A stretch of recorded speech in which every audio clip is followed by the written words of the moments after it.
insert a demo of a brand new plugin from Celestion called SpeakerMix Pro. If you're familiar with the channel, you know that I do a lot of home recording using impulse responses, as well as use them live when I need a direct solution. That being said, I was really excited to check out Celestion's brand new plugin because it uses a new format called DSR, or Dynamic Speaker Responses. Essentially, this is a non-linear IR format. So it should be a better representation, a more accurate representation of a speaker in a cabinet. Today, I'm going to walk you through the plugin, point out some of my favorite things, as well as give you a pros and cons of how I think it stacks up against what else is out there and the functionality and everything. We'll also take a listen to some more clips. All right, let's get into it.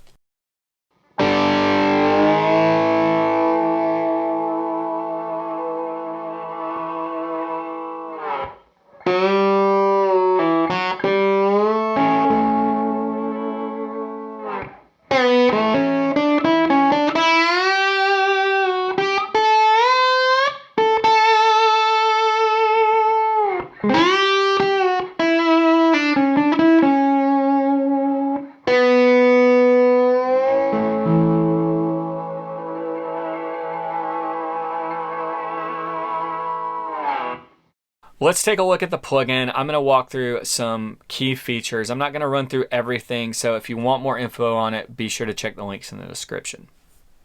As you can see, it's kind of set up like a mixer format, which makes a ton of sense to me. We've got faders. We can put a DSR on each fader or even third-party IRs and blend those to taste. At the very end, we have a fader for our reverb, and then this is on kind of a bus right here for each IR. So if we only want to send one of them to the room reverb, then we can do that. Another unique thing is that we can change out for different room reverbs, but we can also load our own IRs for a reverb, which is kind of cool and unique.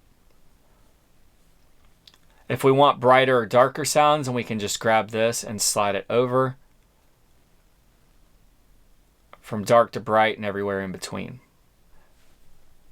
Each channel has its own EQ.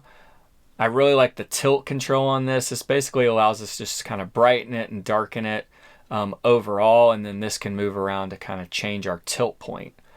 Obviously, we've got a 10-band parametric EQ with high and low pass filters. We also have a master EQ down here that we can just use to EQ our overall blend.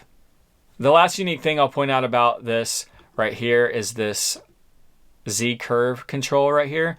Basically, this is emulating, from what I understand, the impedance matching between an amp and a cab. This just kind of shifts it a little bit tonally. I kind of preferred it off, but I've also heard some people who prefer it just cranked up all the way. So again, just another way to kind of tweak the tone and shift things for you to get it sounding right. If we want to load different DSRs, then we just click right here. We've got all our different ones. We can select our cabs here with our different microphone selections here.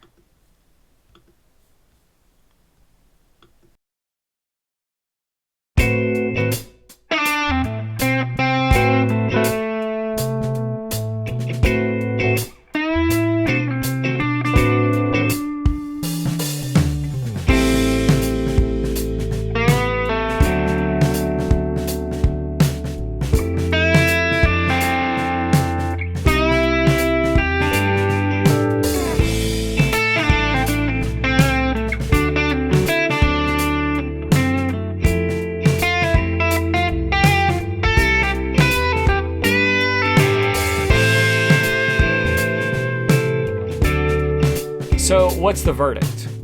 Overall, I think this plugin sounds really great. I'm really glad that Celestion is pushing forward some new technology with the DSRs.